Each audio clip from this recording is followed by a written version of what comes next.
Most of what we believe? But you were taught it as slaves. Nobody. Slave in 3 pieces? Yes. We are no longer physical slaves, but we are mental slaves. And this is the worst form of slavery.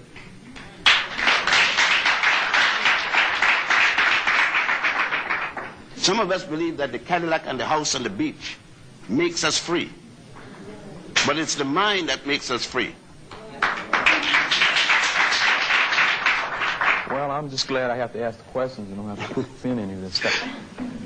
Go into something else for a minute. Tell us about some of those pictures, because I want to get much into this hour. Well, this picture that you are looking at right here is the picture of Pope St. Peter, the first Pope of Roman Catholicism, as the church admits. But this the man church has a black said that face.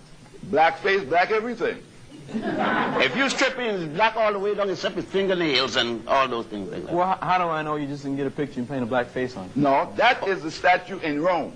That you're looking at. Now, at the best. Take a jet. Can't afford it?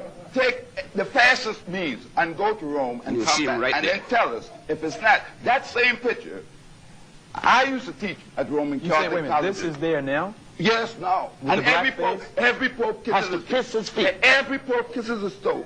They said his toes are worn by the thousand kisses placed there. If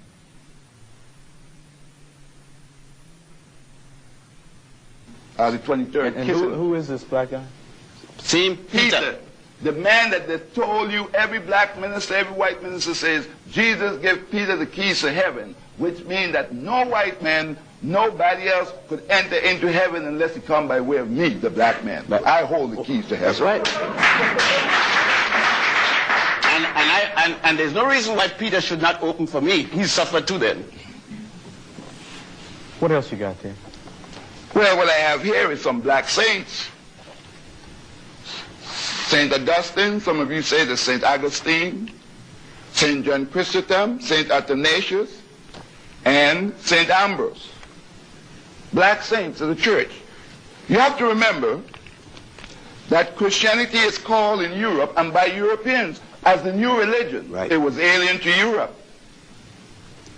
Emperor Constantine is the one who decided to take it. He said, I need a religion to unify my empire.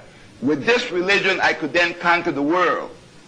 And he himself was never a Christian until on his dying bed in the year 337 when he became converted to Christianity. But he took it to unify his empire. But isn't it Augustine, in his unchristian doctrines, he wrote 48 different works. The three most noted in the West is his Confessions, which he specified who he was, and then the Holy City of God, and the last was on Christian doctrines, the fundamental principle for modern Christianity. 3 black women, Felicita, Perpetua, and Nymphana, were the first to die for Jesus Christ. Next, and they were from what is today called, how do you know this? It's in the documents of the church. And it's in the writing of the church. And was it not Pope Melchizedek, the 3 African popes of the Roman Catholic Church, Melchizedek, Victor III, and the other one? In the Bible as fact, and you tell me that's not so. You got to It is. I brought it right here. What is it? Before I show you the picture you want to see. All right. This is Pope Pius XII. In his private chapel, praying to the Black Madonna and Child and all the popes of Rome. In their private, this from the church, the Roman Catholic Church itself. I just got rid of the copy of the history of the Black Madonna last night. I brought one copy. It's published by the Roman Catholic Order of Nuns called the Daughters of St. Paul. And they said that the picture of the Black Madonna and Child in Poland is reputed to have been painted by St. Luke. Now, St. Luke is said to have been one of Jesus' disciples. He ought to know what Jesus had looked like. So if he painted a black woman and child, who am I to say that he wasn't? Besides that, however, in Anacalypsis... So now you guys are saying Jesus was black? We're not saying it. It's what has been written that's history. up until the Nicene Conference of Bishops in 325, when Rome, under the order of Constantine, the Roman emperor, ordered the 219 bishop at Nicaea, and they took away Christianity from the Africans. Just remember that before they said Jesus was born in a manger in Bethlehem, They said he was born in a cave in Ethiopia. It was at the Nicene Conference they changed that. Let's go further. Wait a minute, let me be sure I'm following you now.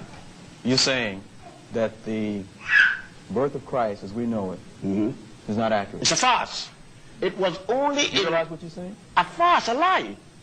You know what a lie is? A lie is a lie. The person who wrote that at the Nicene Conference of Bishops in 325 A.D., Constantine, the Roman emperor, ordered a conference be held because Rome wanted to take over Christianity from the people who started it. Christianity was started with Pantheus and Boetius in a place called Alexandria in Egypt. And Egypt is in Africa. I saw it up to January the 9th. It was there. You talked about that a little bit last night in your lecture. There was a lecture last night, Dr. Simmons, here on campus. You talked about the separation of people don't want us to see Egypt as part of Africa. You talked about the historical thing about blacks being in Egypt as well.